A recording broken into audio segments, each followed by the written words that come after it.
je commence doucement. Alors, bonjour à toutes et à tous. Est-ce que vous m'entendez bien ? Oui, je vous vois acquiescer. Alors, je suis ravie d'être là pour vous présenter ce petit pitch de 30 minutes sur l'art du networking. Alors, avant de commencer à parler de moi et du sujet, je voulais simplement savoir qui parmi vous fait partie du comité d'organisateurs. Vous voulez lever la main ? Il y a Sophie. C'est tout. Les autres, en général, ils sont en plein dans le feu de l'action. Est-ce qu'il y en a qui sont invités ? Qui sont des marques ou des entreprises qui visitent quelques-uns, mais levez bien la main. Hein. On est un truc de networking. Le but, c'est aussi que vous vous rencontriez. C'est pas moi qui donne un cours.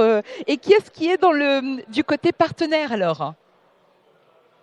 Il y a des partenaires parmi nous ? Ils sont certainement très occupés sur leur rendez-vous, et je comprends. Et enfin, il y a peut-être des journalistes. Voilà, on en a une au premier rang, un deuxième au dernier rang, merci. Bon, ça vous permet simplement de vous connecter. Alors, à midi, j'ai déjeuné avec des Lyonnaises. Est-ce qu'il y a des gens qui viennent de Lyon, par exemple, parmi vous ? Non ?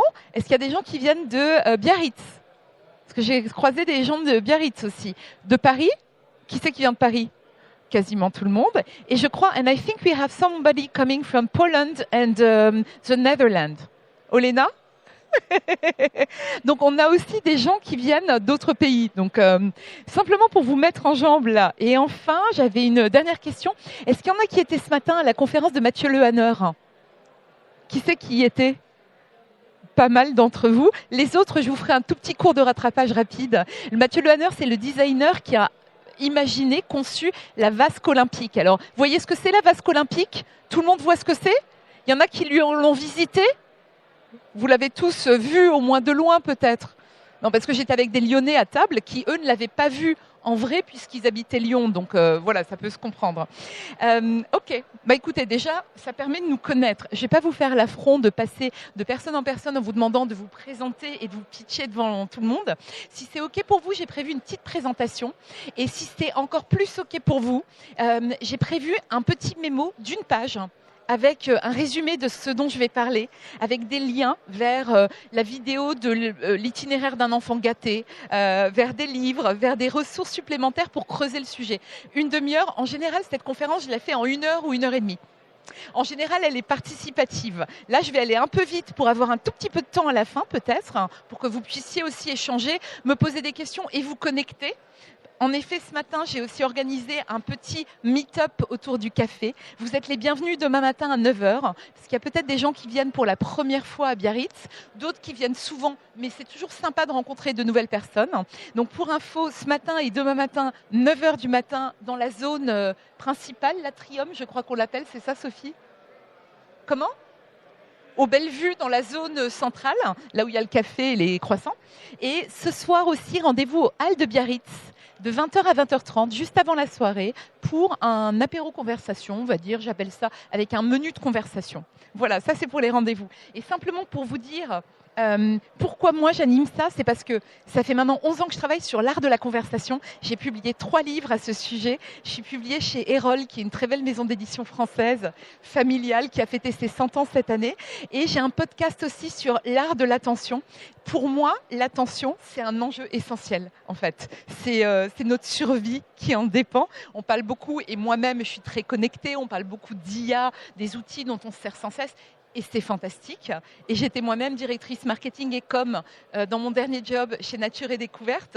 Donc Dieu sait que moi aussi, je manie sans cesse tous ces outils et je ne m'oppose pas à ça. Mais je pense qu'il faut aussi apprendre à travailler avec et à mieux vivre avec. Donc mon dernier épisode de podcast est sorti ce matin avec l'écrivaine Anne Berest. Si ça vous dit quelque chose, elle a écrit un très beau livre qui s'appelle La carte postale, il y a quelques années. Et son dernier ouvrage s'appelle Finistère, où elle explore sa dynastie paternelle. Voilà. Donc ça, c'était juste pour mon intro. Moi, donc, j'écris beaucoup, je recherche beaucoup autour de l'art de la conversation et de l'attention. Et puis, j'accompagne beaucoup d'entreprises sur leur signature conversationnelle, comme un palace parisien, par exemple, avec leurs clients, ou je fais des conférences en entreprise. Ce que je vais vous faire en résumé très rapidement, je le fais beaucoup avec mes clients chez Dior, PwC, etc., que j'accompagne sur l'art du networking. Et là, avant de commencer, moi, j'avais une question pour vous, comme ça. Si vous voulez répondre en popcorn, j'adorerais que ce soit plus interactif, mais en 1 demi-heure, avec le bruit, c'est compliqué. Moi, je voulais savoir, vous êtes venu à ce petit meet-up, c'est quoi vos objectifs ? Est-ce que vous avez des objectifs précis quand il s'agit du networking? Alors déjà comme ça, qui veut lever la main? Qui est hyper bon en networking? Qui se considère hyper bon en networking? Qui est hyper bon en LinkedIn? Non plus? Alors, je vous avoue, je donne des cours de networking. Je ne suis pas très bonne moi-même en LinkedIn. Je me force à la vas-y comme je te pousse à faire un post par semaine, ce qui pour moi est déjà beaucoup. Mais je suis assez nulle. J'ai pas beaucoup de likes parce que je joue pas avec les algos, etc. Et c'est toujours difficile, je trouve, de se mettre. Donc, je suis une grande introvertie. Un peu timide, ça se voit pas, mais je vous promets que je suis introvertie, un peu timide et je n'aime pas trop LinkedIn. Néanmoins, je donne des cours de networking. Comme quoi, vous voyez, tout arrive. Donc, moi, je suis venue pour vous transmettre des outils en 30 minutes, enfin peut-être 25 maintenant avec ce qui reste, sur le networking. La première chose que je voulais vous dire, c'est fixez-vous des objectifs. Par exemple, là, vous êtes venu à Biarritz. Alors, j'imagine que si vous êtes invité ou exposant, vous avez quand même des enjeux. Voilà. Mais il n'y a pas que ça. Je pense que Biarritz s'appelle le one-to-one parce qu'en fait, il privilégie aussi beaucoup de rencontres à côté. Je vous ai parlé tout à l'heure de l'apéro au hall de Biarritz à 8h, ce matin, etc. Et ce qui est important, c'est évidemment que vous voyez vos partenaires avec lesquels vous travaillez ou vous allez travailler. Mais c'est également important que vous vous connectiez entre vous. Il y a plein de choses à retirer. Donc moi, je voulais vous proposer cette question. C'est quoi vos objectifs? Qu'est-ce que le réseau peut vous apporter? Est-ce qu'il y a quelqu'un qui a envie de dire quelque chose? Une idée? Enfin, j'imagine, vous avez des idées, mais quelqu'un veut s'exprimer? Bon, avec le bruit derrière, c'est pas évident. Oui, dites-moi. Anne-Gaëlle. Je prends la parole. Je vais essayer de vous entendre. Vous m'entendez ou pas? Vous m'entendez? Allez-y, oui. Non, parlez dans le micro. Ah, ok. Non, bah, je sais pas, mais en tout cas, moi, je trouve que c'est des moments où on a peu l'occasion dans notre carrière ou même dans notre vie du quotidien au boulot de pouvoir voir d'autres personnes, d'autres secteurs avec des problématiques. Ah ouais. Parce que j'ai pas le micro. Je vais l'oreiller.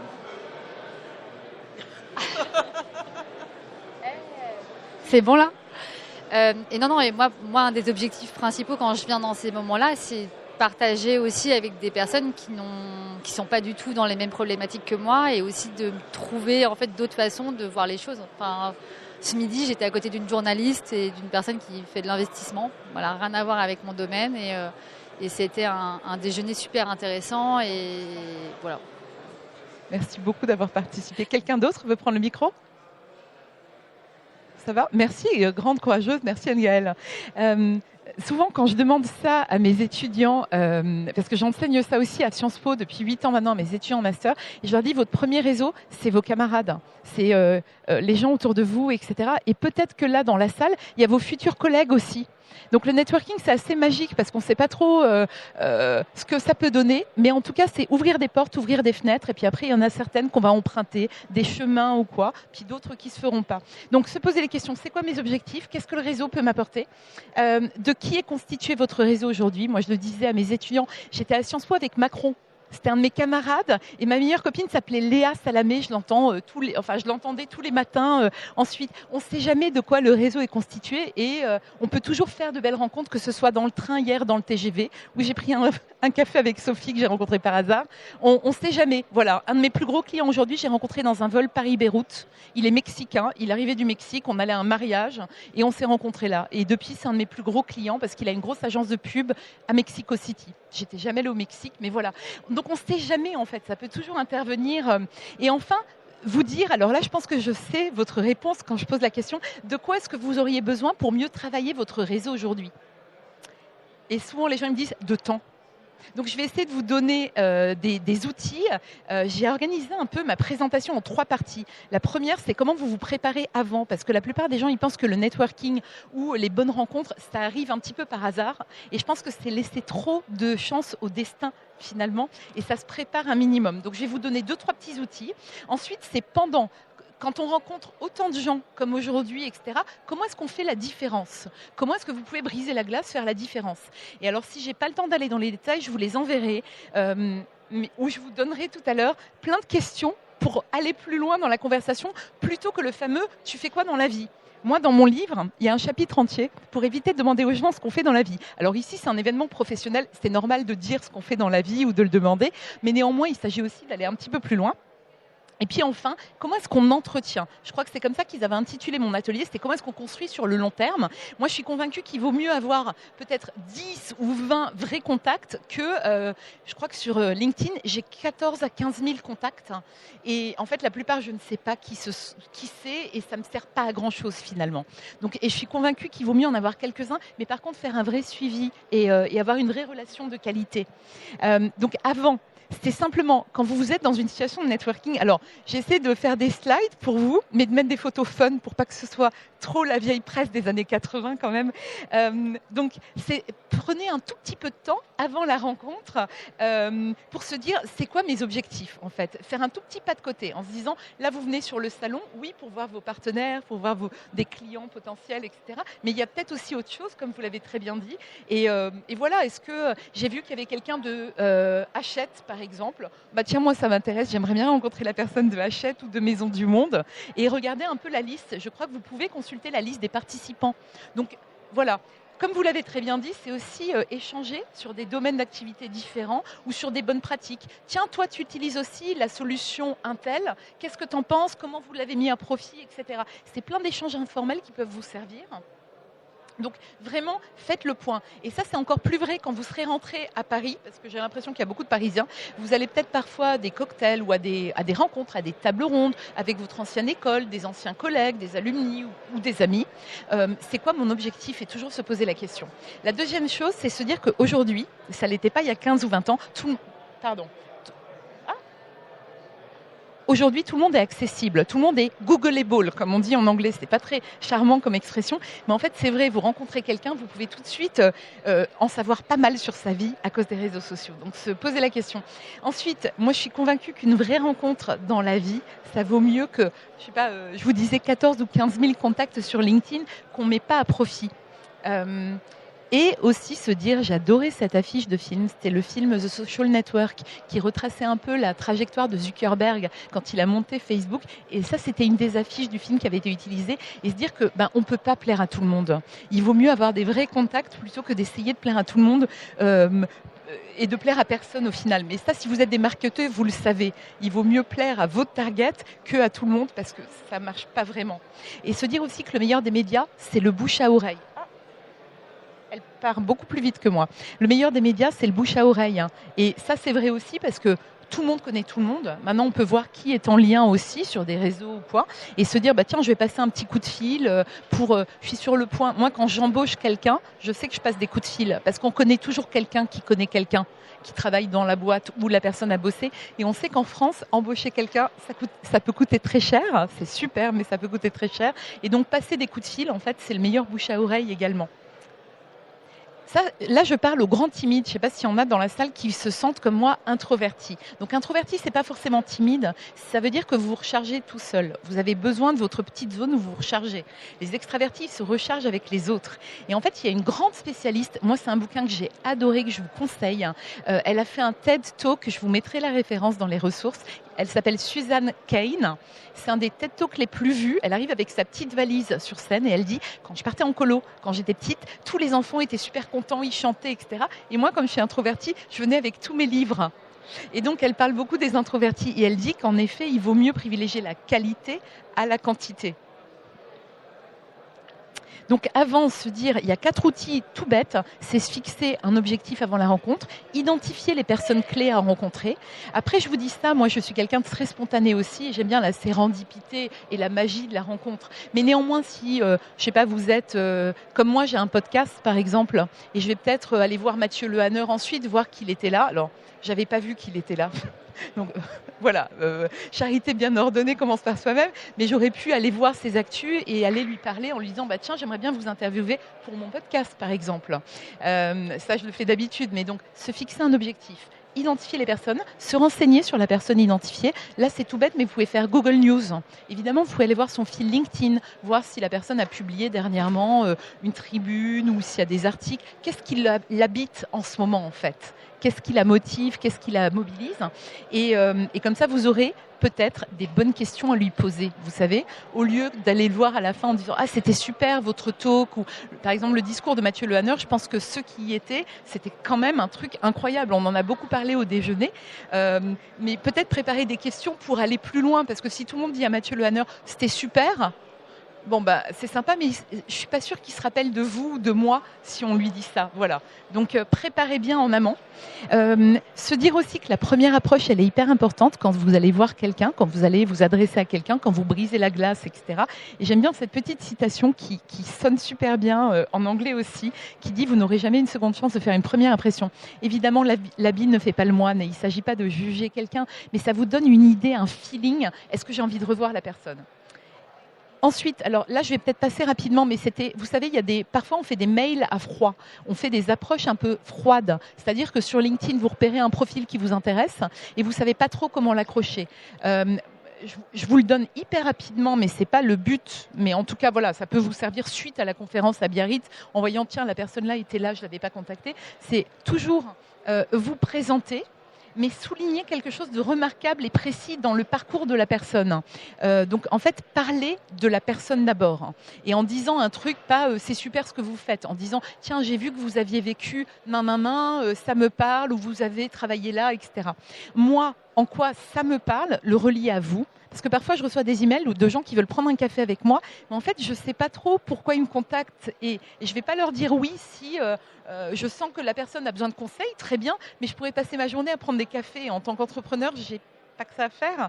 Donc en fait, j'aime bien relier en disant voilà pourquoi ce point précis peut nous intéresser tous les deux. Aller vers le nous et enfin le merci. C'est tout bête, mais terminer sur un merci, c'est quand même important.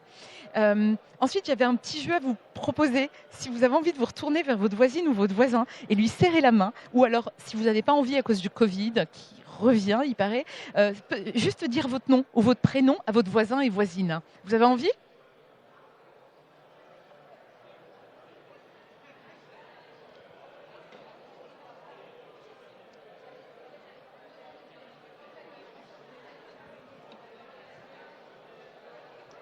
Bon, vous m'entendez ? Ouais, ça me permet de mettre un tout petit peu d'interaction. Alors, c'est tout bête, hein, mais ça, j'ai remarqué qu'il y a beaucoup de gens qui le font pas super bien. Souvent, j'entends pas le nom ou pas le prénom. Alors là, Kevin et moi, on s'est juste dit nos prénoms parce que les noms de famille, dans ce contexte, c'est pas important. Il y a des contextes où ça l'est plus, mais en tout cas, voilà. Et j'ai bien entendu son nom. Mais souvent, alors j'ai remarqué plutôt venant des femmes, si vous me permettez, qui mâchent un petit peu leur nom ou alors ou les personnes qui portent un nom très très long ou exotique, qui ont tendance, j'entends pas en fait. Alors c'est peut-être moi qui suis dure d'oreille, mais repensez la prochaine fois à ce personnage-là. Il a le prénom, Ian Fleming, quand il a écrit James Bond, il a voulu lui donner un prénom et un nom un peu ridicule, pour justement abaisser un petit peu le côté espion, gentleman, womanizer, etc. Et il lui a donné un nom tout à fait basique. Seulement la manière dont il se présente, la manière dont il l'énonce, tout de suite vous savez que vous avez affaire à un caïd. Donc repensez à ce monsieur que la prochaine fois vous vous présentez. Moi, quand je me présente, si je dis « Bonjour, je m'appelle Fanny Auger », les gens ne perçoivent pas c'est quoi mon prénom, c'est quoi mon nom. Donc je vous enverrai un lien vers un TED Talk passionnant qui a des millions de vues par une américaine qui s'appelle Laura Sicola. Ça s'appelle « Vous voulez avoir l'air d'un leader, commencez par savoir dire votre nom ». Et en fait, rien qu'en disant votre nom, vous pouvez un peu annoncer la couleur et la personne va dire « Ouais, elle a l'air intéressante ». Il ne s'agit pas d'écraser quelqu'un, hein, mais en tout cas, voilà, réfléchissez-y. Et puis, dites bonjour avec impact. Je vous enverrai, pour les plus jeunes qui ne connaissent pas ce film, L'itinéraire d'un enfant gâté, je vous renverrai la scène où Belmondo, il apprend à Anconina à dire bonjour. Et juste ça, il lui dit, dans la vie, tu peux faire plein de choses si tu sais dire bonjour. Je vous la renverrai pour le côté Madeleine de Proust, ok ? Et enfin, réfléchissez à votre pitch personnel. Comment vous vous présentez, en fait ? Si vous amenez tout en me disant, bonjour, je m'appelle, je suis directrice, est-ce que la personne va pouvoir rebondir dessus ? Moi, j'aime bien me présenter en disant « j'ai deux passions, la culture et la transmission ». Et après, les gens me posent des questions. Comme ça, je ne donne pas tout d'emblée. Si je vous dis « je suis entrepreneur, prof, écrivain, c'est chiant, quoi ». Donc, réfléchissez à ça. Et aussi, un truc que vous pouvez préparer, c'est quelqu'un qui me l'a montré ce matin, c'est sur LinkedIn et sur Instagram, maintenant, vous pouvez faire un QR code. Et ce matin, il y avait une pro du réseau qui est venue au petit truc, enfin, pro du réseau, je pense qu'elle ne le sait pas, et elle l'avait mis sur son écran de garde d'iPhone. Ça veut dire que vous scannez en prenant une photo sur son écran de garde d'iPhone, elle l'a mis là pour la durée du salon pendant les 3 jours. Alors moi, je ne sais plus comment faire un écran de garde, mais elle l'a mis comme ça. Comme ça, quand elle rencontre quelqu'un, la personne prend en photo et hop, vous atterrissez sur la page LinkedIn de la personne. C'est quand même super, non? Donc, vous voyez, c'est que des petits trucs comme ça. Ensuite, comment faire la différence? Alors, je passe hyper rapidement. Moi, je pense que nos vies, elles sont pleines de bavardage. Mon bouquin, d'ailleurs, il s'appelle Trêve de bavardage parce que je suis un peu nulle en petite conversation, mais j'adore l'art de la conversation. Je vous ai mis la définition, mais je ne vais pas avoir le temps de m'y attarder. Ça, c'est mon idole. Je rêverais de l'interviewer sur mon podcast, mais il a 93 ans et il me ghost depuis 2 ans. Il habite à Oxford, c'est un Britannique, Theodore Zeldin, et il a dit que la conversation, c'est un enrichissement réciproque et partagé. C'est pas quelqu'un qui parle, et moi j'écoute et je fais rien. C'est un enrichissement réciproque et partagé qui permet aux êtres humains, pas aux animaux. Les animaux, ils discutent, mais ils conversent pas, ils débattent pas, d'échanger de la confiance, de la sagesse, du courage et de l'amitié. Et il dit que c'est un art qu'on devrait apprendre même aux enfants à l'école. Et je suis tout à fait d'accord avec ça. Alors, il y a 2 problèmes dans la conversation et qui sont fondamentaux.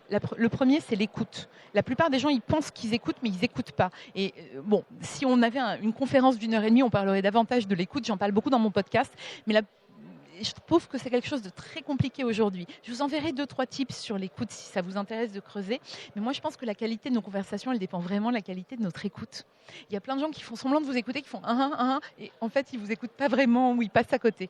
Le deuxième problème dans la conversation qui est très difficile, c'est accepter les silences.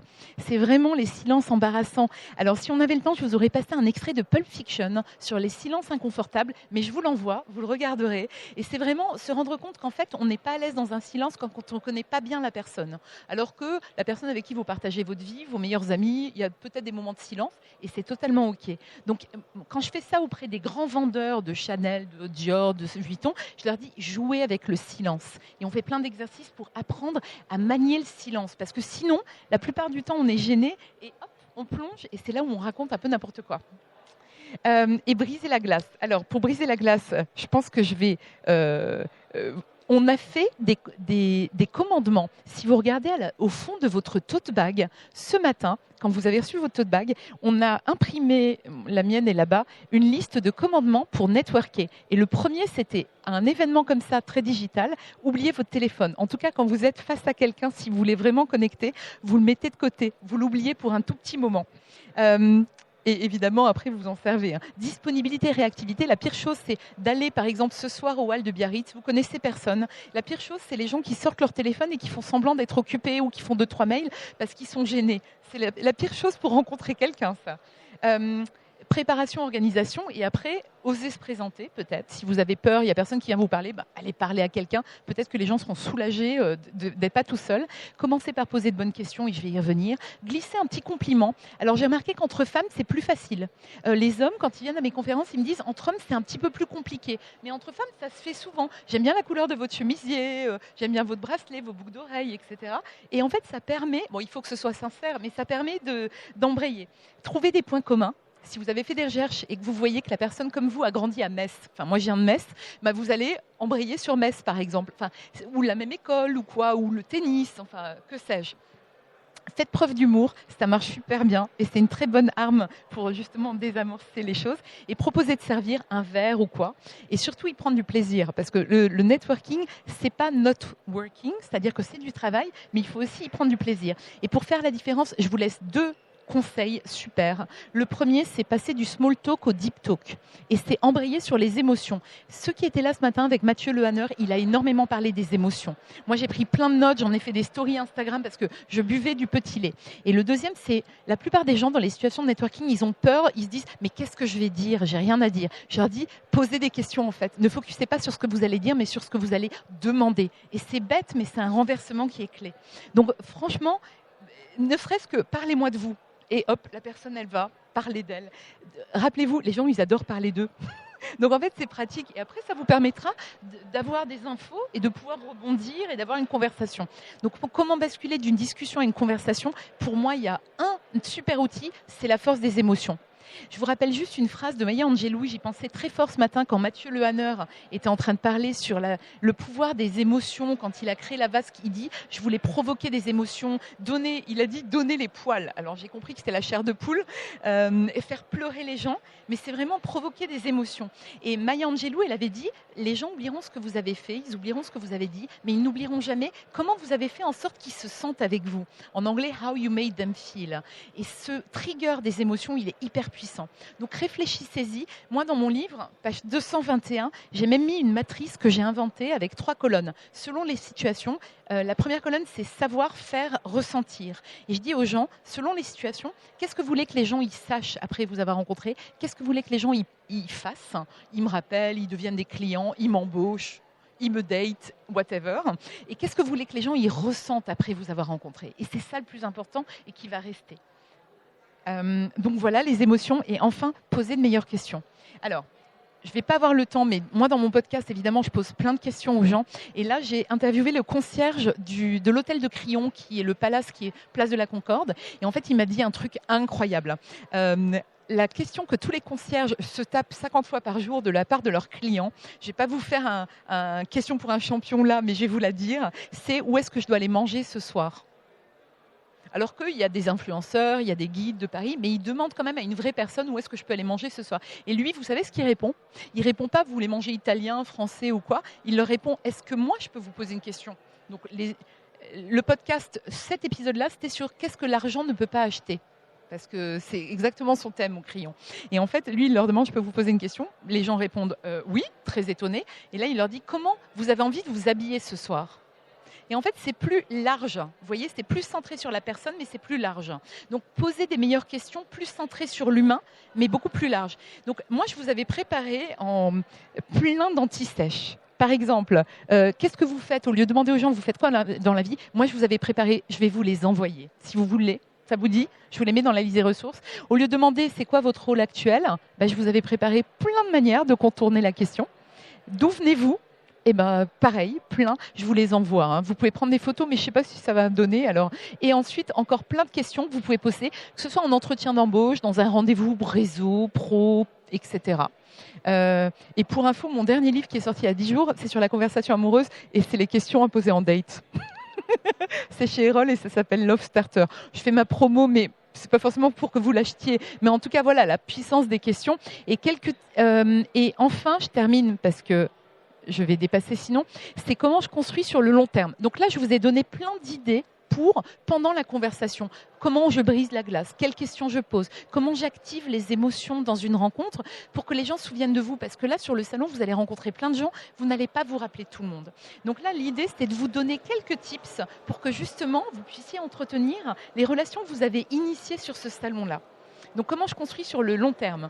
Je vous donne quelques tips. Le premier, c'est prenez des notes. Alors, moi, perso, je ne sais pas si j'ai un Alzheimer précoce, mais j'ai besoin de prendre des notes. Alors, ça peut être dans l'appli de votre téléphone. Ça peut être autrefois quand on donnait des cartes de visite. Moi, j'aimais bien prendre des notes dessus en mettant, je l'ai rencontré à Biarritz, chemise rouge. On a parlé de tennis. Bon, c'est bête. Maintenant, on n'a plus vraiment de carte de visite, donc mon conseil est un peu périmé, même si moi, j'aime bien l'objet encore. Mais ça peut être dans votre appli de téléphone. Tiens, j'ai bien connecté avec X, Y, Z et peut-être un élément visuel parce qu'on a beaucoup d'entre vous ont une mémoire visuelle et ça aide. Le petit haut à fleurs, la casquette hier dans le train avec Sophie, voilà. Donc, prenez des notes ou alors vous avez une bonne mémoire. Visez la qualité, pas la quantité. La dernière impression, on parle beaucoup de la première impression, je vous en ai parlé tout à l'heure, la dernière impression, elle est hyper importante. Moi, j'adore quand les gens, à la fin d'une conversation, ils me disent oh, « merci pour la discussion ». Et souvent, je leur dis « non, ça, c'était une conversation. Il y a eu un truc qui s'est passé ». Et j'aime bien remercier les gens de la conversation. C'est toujours une jolie manière de terminer, surtout si vous avez envie d'abréger une conversation. De dire merci beaucoup pour la conversation, je dois y aller, etc. Et puis aussi, je le dis à mes étudiants qui ont sans cesse des entretiens pour leurs alternances ou leurs stages, je leur dis écrivez un email le lendemain de remerciement pour le temps, pour l'attention que la personne vous a consacrée, avec si possible un petit peu plus de contexte, mais voilà. Et il y a peu de gens qui disent merci en fait. Et je trouve que c'est une bonne manière, c'est tout bête, mais de suivre. accepter que ça prenne du temps. On ne se construit pas un réseau. Moi, il y a 15 ans maintenant, je suis rentrée de Dubaï où j'ai fait mes premières années de professionnelle. J'ai passé 5 ans et demi à Dubaï entre 2005 et 2010. Je suis arrivée à Paris, j'avais 0 réseau, ou un tout petit réseau. Et en fait, aujourd'hui, j'ai un réseau incroyable, mais ça prend du temps. Rome ne s'est pas fait en un jour. Donc voilà, accepter, créer des rituels. Alors là, c'est mon petit conseil hyper pratique. Quand j'étais chez Nature et Découverte et que j'arrivais au bureau le matin à Versailles, avant d'ouvrir mon ordinateur, etc., je me mettais le vendredi de 8h45 à 9h un petit quart d'heure de rituel de réseau. Ça veut dire quoi? Ça veut dire que je vais reprendre un peu, alors que ce soit LinkedIn ou mes notes dans l'appli portable si j'ai pris des notes ou mes cartes de visite, et je repense à mon réseau et je me dis tiens, cette semaine, j'aimerais bien connecter avec ça. Ou alors cette semaine, j'ai lu un article hyper intéressant sur le marketing, je sais pas quoi, ou sur Pinterest, et j'en ai parlé à Biarritz. Comment est-ce qu'elle s'appelait encore? Chemise rouge. Tac, tac, tac. Ah oui, elle s'appelait Virginie. Ah ben, je vais lui partager l'article. Et en fait, le réseau, ça prend pas forcément beaucoup de temps. Et moi, je crois beaucoup à la force des rituels, de le mettre dans votre agenda. Un petit rituel du vendredi matin. Je conseille le vendredi parce que si vous écrivez un email le lundi, il n'y a personne qui va vous répondre. Le lundi, on est trop occupé avec le démarrage de la semaine. En soirée, c'est un peu compliqué. Il quitte le bureau, donc il risque de pas s'en rappeler, ou ça va être en bas de la pile le matin. Moi, j'aime bien le vendredi matin parce qu'en général, le vendredi, on est un tout petit peu plus cool, à part pour ceux qui bossent dans le retail. Mes clients du bon marché, je leur écris pas le vendredi matin parce que je sais que c'est le week-end. Mais en tout cas, voilà, se mettre, et vous savez quoi, il faut l'écrire. Parce que si vous dites, ah oui, je vais le faire vendredi prochain, c'est comme le cours de yoga du mardi midi. Quand vous êtes stressé, c'est la première chose qui saute. Donc moi, je conseille vraiment de l'écrire. Comme ça, votre équipe, elle vous met pas un meeting au même moment dans l'agenda. Soyez généreux, partagez, connectez, présentez les gens, restez en lien. Et vous partagez, franchement, ça ne prend pas de temps. Un petit article, une newsletter que vous avez reçue qui vous évoque une conversation, etc. Soyez généreux et proactifs dans votre networking. La pire chose, c'est de contacter quelqu'un en disant « Coucou, on s'est rencontrés à Biarritz il y a 1 an et demi. Je voulais te demander un truc. » C'est horrible, non? Donc voilà, restez en lien avec les personnes que vous aurez identifiées. Le grand art des petites attentions. Alors moi, je fais partie de ces gens qui écrivent encore des cartes de vœux. Et comme il n'y a plus personne qui en écrit, en fait, ça me fait plus 10 points forcément. Quand je demande à quelqu'un de l'interviewer pour mon podcast, si je ne la connais pas, je ne vais pas lui écrire un email ou un LinkedIn. D'ailleurs, la plupart n'ont pas LinkedIn. En fait, je leur écris une carte. Je me procure leur adresse ou leur éditeur. Majda, tu veux ajouter un truc? Je suis d'accord avec toi, je le fais toutes les années et cette année, j'ai eu zéro réponse. Alors, je t'explique pourquoi. C'est que les boîtes n'ont plus de service courrier. Bon, c'est tragique. Moi, j'en reçois de plus en plus, étonnamment. Mais tu sais jamais si ça se perd, hein, effectivement. Mais merci. Faites preuve de leadership dans votre networking. Parmi vous, il y a certainement des gens qui managent des gens. Moi, quand je suis arrivée chez Nature et Découverte, on était un petit peu loin à Versailles et j'encourageais mon équipe à créer du réseau et quand ils font du télétravail sur Paris, de faire un déjeuner ou quoi, et je leur présentais même leur équivalent. Par exemple, la personne qui s'occupe des réseaux sociaux de mon équipe, je l'ai présentée à celle qui fait les réseaux sociaux du Bon Marché, ou une qui travaille pour Chanel sur les réseaux sociaux, parce que c'est toujours hyper riche. Donc vous, si vous êtes manager, faites preuve de leadership vous-même dans le networking. Et enfin, être prêt à aider. J'avais adoré ce film Little Miss Sunshine. Donc, je vous ai mis une petite photo parce que je trouvais que c'était joli sur l'entraide. Je ne sais plus pourquoi j'ai mis Titanic sur l'importance de tenir ses promesses.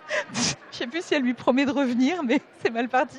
En tout cas, voilà. Si vous faites des promesses, tenez-les. Si vous promettez d'aider quelqu'un pour son fils, pour le stage de 3e ou de seconde, eh ben faites-le. Voilà, tenez vos promesses. Et le dernier, je ne traduirai pas la slide pour ne pas vous faire offense, mais faites preuve de réciprocité. En fait, c'est what you give is what you get. Donc vraiment, donner. C'est pas forcément les mêmes personnes qui vont vous rendre, mais au fur et à mesure, pour moi, le réseau, c'est un cercle vertueux et pas un cercle vicieux. Et enfin, les amis de mes amis, ça on est nul en France. J'ai mis Chirac parce qu'à l'époque où il était maire de Paris, il paraît qu'on avait tous 6 lois, la loi des degrés de séparation, on avait tous 6 degrés de séparation avec Chirac. Donc j'ai mis Chirac, voilà. Mais en tout cas, n'hésitez pas à demander à vos amis, les amis de mes amis sont mes amis, de vous donner peut-être un contact. Tiens, j'ai besoin d'un contact chez Maison du Monde, tiens, je vais te mettre en relation, etc. Et enfin, la conclusion, et j'ai dépassé le temps, je vous prie de m'excuser, j'espère que vous n'êtes pas en retard pour vos rendez-vous et je ne le prendrai pas mal si vous partez en courant. À vous de jouer, prenez-y du plaisir. Ça, c'est à nouveau mon gourou Théodore Zeldin qui a dit une conversation satisfaisante, c'est une conversation qui vous fait dire quelque chose que vous n'avez jamais dit auparavant. Et moi, je crois beaucoup à ça. Et donc, si vous voulez bien, maintenant, on va se séparer parce que j'ai terminé. Vous pouvez me connecter sur ces applis. Et je termine simplement, si vous avez envie de prendre une carte d'icebreaker et si vous n'avez pas à courir à un rendez-vous, d'engager la conversation avec vos acolytes en rendant les micros et les écouteurs à monsieur qui est là, eh bien voilà, je vous les donne et je vous dis peut-être à ce soir à 8h au hall de Biarritz. Je vous remercie infiniment.